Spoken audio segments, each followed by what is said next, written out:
This is America's Truckin Network, 700 WLW. I'm Kevin Gordon. Joining me is Gary Willis, Vice President of Marketing and Communications for Rush Truck Centers, as well as Jody Pollard, Senior Vice President of Sales and Marketing.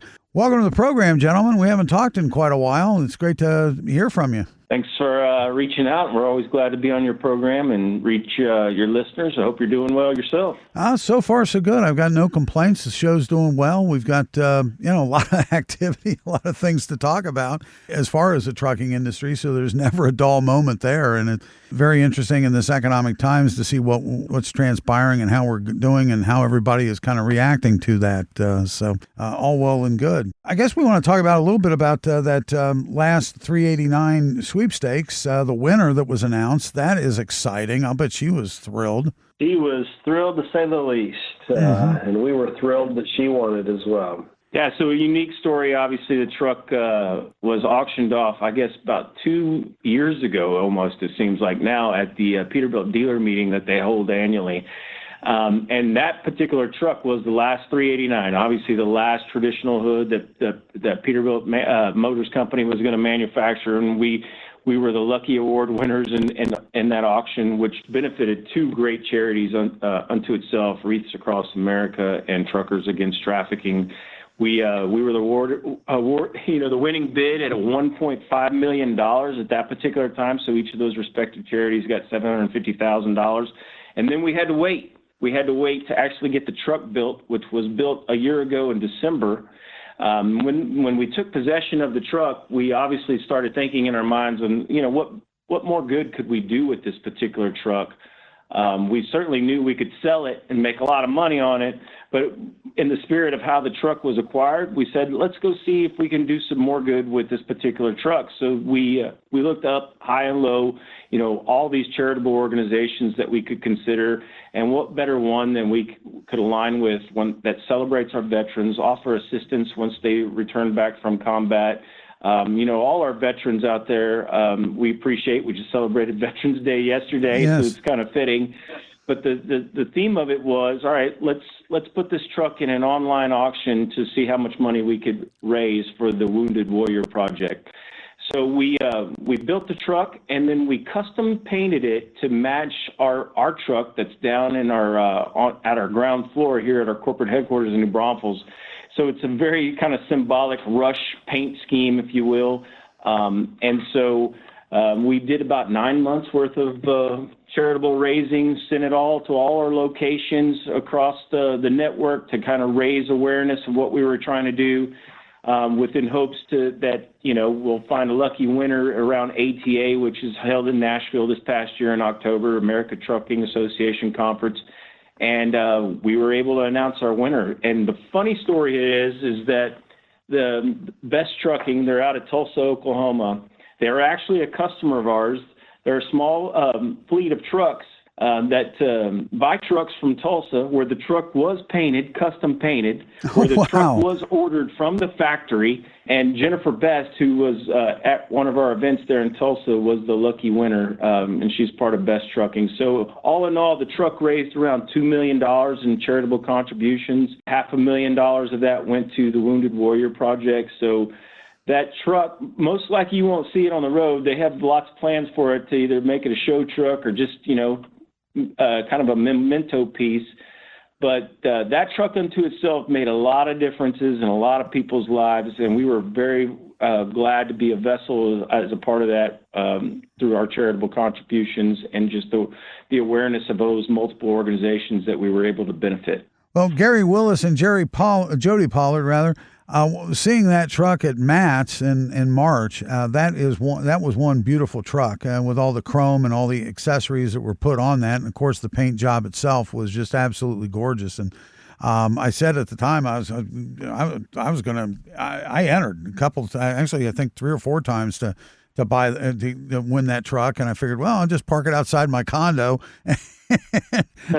Upset the homeowners association a little bit, but it is a beautiful truck, and I'm sure she was thrilled to pieces to win that. And I'll bet that was quite a phone call and quite a communication with her, and then of course presenting them the keys to that. And That was delivered. That was delivered towards the end of the month, or is it the end of last month or this month? Yeah, it was delivered in mid-October at ATA in Nashville, which is one of the biggest trucking conferences in North America. So we got some good publicity out of it, but at the same time, we had the Wounded Warrior Project people there too to create the awareness that they desperately need to make sure that they take care of our veterans when they return from combat. Jenny, the winner was just a great story because they have a small trucking company. They own I think they own 17 trucks. Both of their sons are in the business. They each own a few trucks that work for their mom and dad, and actually they inherited or took on the business from Shane, Jenny's husband, from his mother. She ran a trucking business. Jenny's father was a trucker, so it was kind of an all-in-the-family business for Best Trucking. So we were just thrilled that somebody like that just happened to already be a customer of ours was the winning entry for that sweepstakes. That is fantastic. When it can go to obviously a good cause to raise the money for that, and then go to a customer, a customer that is a customer, and somebody that's been a good customer of yours in the area where the truck was built, where the truck was painted, and so on. It's kind of a symbiotic type of things where all the planets aligned at the same time, and so on. And the article that was published, they talk about how they're basically trucking runs in their family. And so they are, their boys are in the business. It's a family business, and nothing better than to keep a strong family business in operation and give them some notoriety and some publicity. So that's pretty cool. Fantastic. Yeah, it was a worthwhile cause all the way around. Absolutely. That's great. We also have a couple of things we want to talk about too. And I guess, in this day and age we're seeing, as far as the marketplace is concerned, talking about individual trucking companies and the struggles that they're going through. What are we seeing, or what are you guys seeing as far as market outlook for the individual trucking companies that are out there, this mom and pops and some of the other people that are a lot of independent truckers that are out there, as far as what you're seeing in the market? And has that changed, or does that change depending upon who's occupying the White House at the time? Or is it pretty much you roll with it the way you have to? How much time do you got? Well, I'll address it pretty clearly and try to be, very concise with my time for you. How much time do you need? Because I think you're getting into my wheelhouse here. Yeah.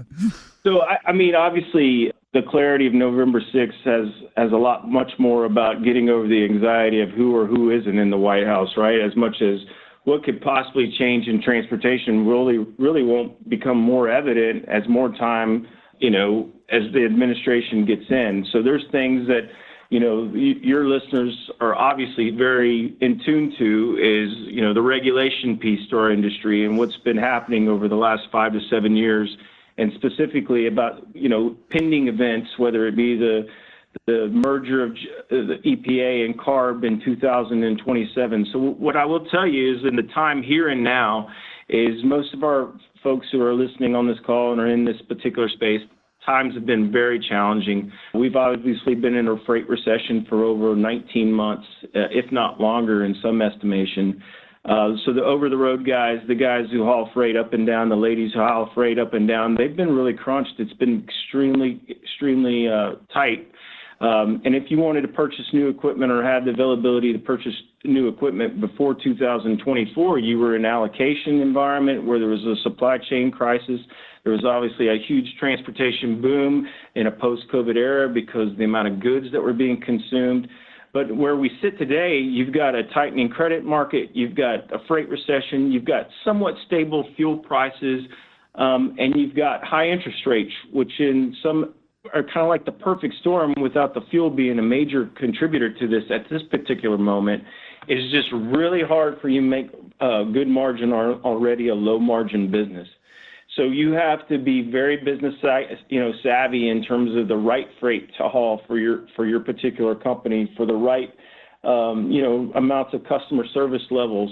And that translates to, over in our space, is that we've seen obviously a lot of tendencies to hold purchases until we get a bit better, more clear picture on, what state of the economy we possibly will be in 2025. So there's been a lot of things which we've had to do to make sure we mark trucks down to the market, that we get extremely aggressive and in a retail environment to make things much more, I would say, competitive with our other OEs that we, compete against. So we've had to change that model in some aspects, but, Rush is so much more about than just selling trucks. We want to offer parts and service.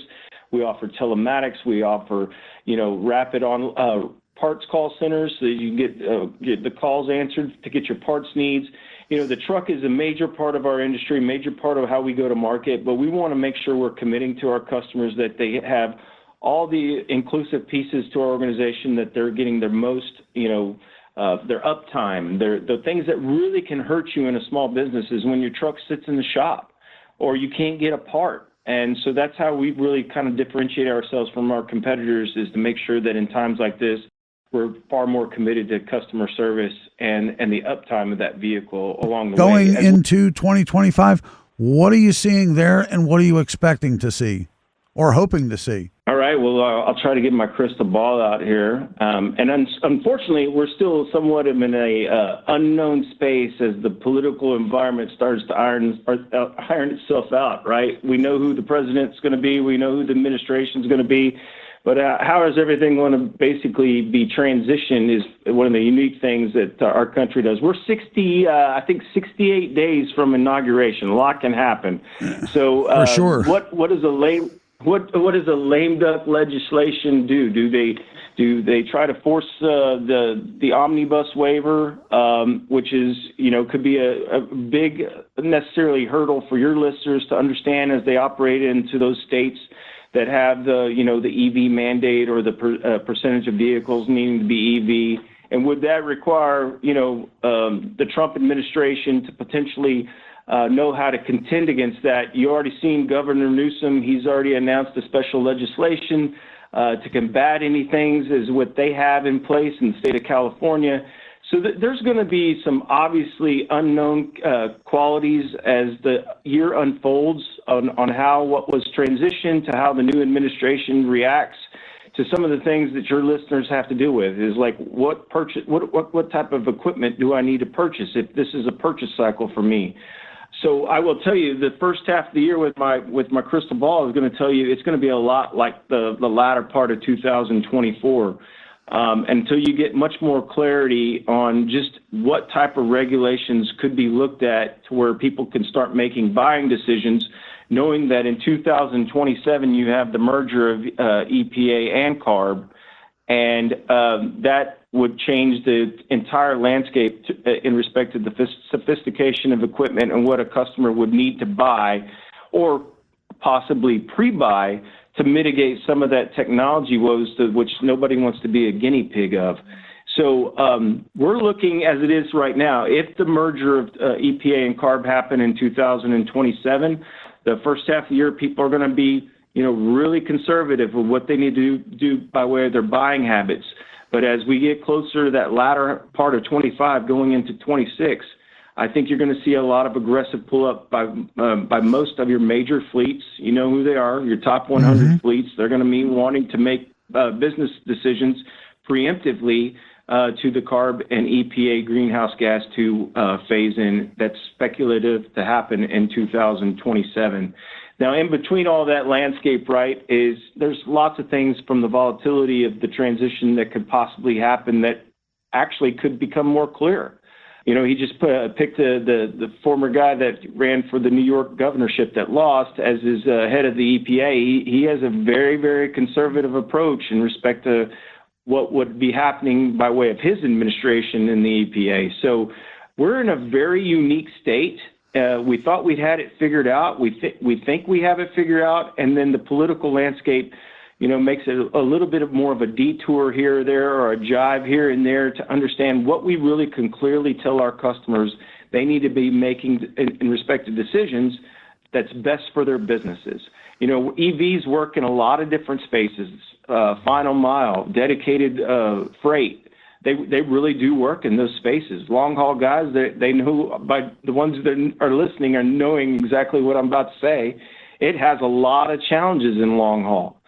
In municipalities and governments where you park vehicles overnight, certainly wonderful amounts of space, but you can't necessarily shove it all down the particular customer's throat that they must do this or they have no choice in doing this, because in all actuality, it just doesn't work in every application, and it certainly isn't necessarily ready for the infrastructure piece that this country just hasn't not built yet for.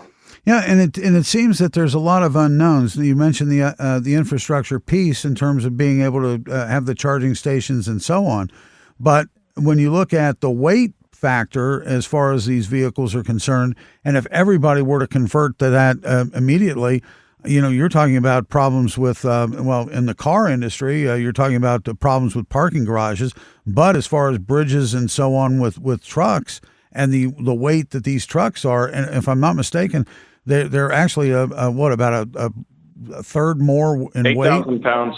Yeah. About 8,000 pounds on average.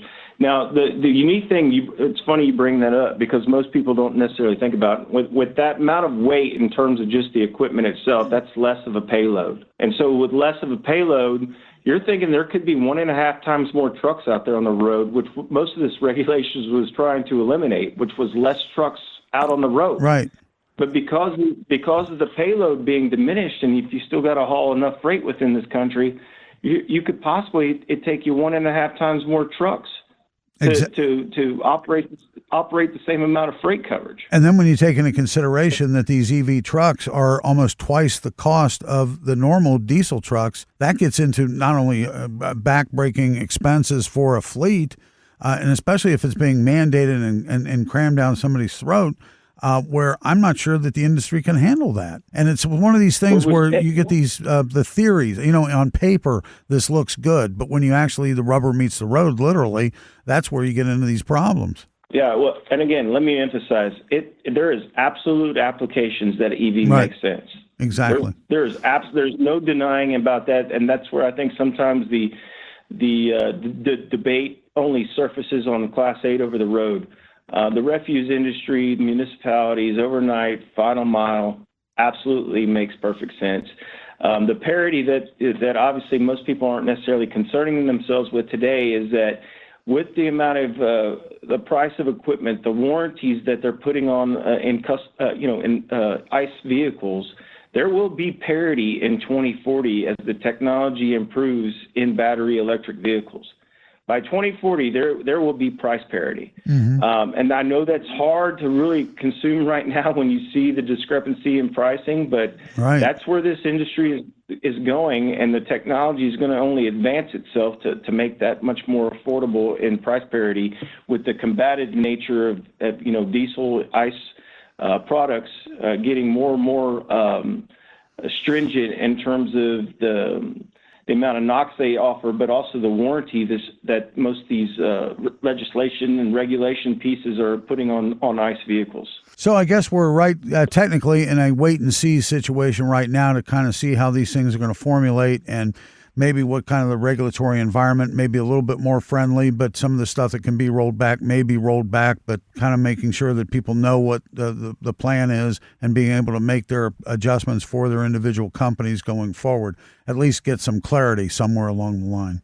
Yeah, absolutely. And again, we have some great folks on staff here. If you're listening and you need some consultative advice, we've got some of the best folks in terms of the knowledge-based capital that you need to make here at Rush Truck Centers in respect to the space, whether even about BEV, but we're talking about the alternative fuel strategy platforms going into the future, whether it be, hydrogen ICE, whether it be, hybrid technology. We're looking at every possible platform in space, and we'd be glad to help your company understand the landscape into the future. That is fantastic. Man, I'll tell you what, we're blowing through the time here, and we're kind of up against the clock here. We didn't get to a couple of the topics here, but maybe we ought to do this more often, because it's always interesting to see from the perspective of the people that are in the business and talking to, because you guys are dealing with the customers on a regular basis. You're dealing with them, what their wants, needs, and hopes and ambitions are. And yet, you're also providing those things to them.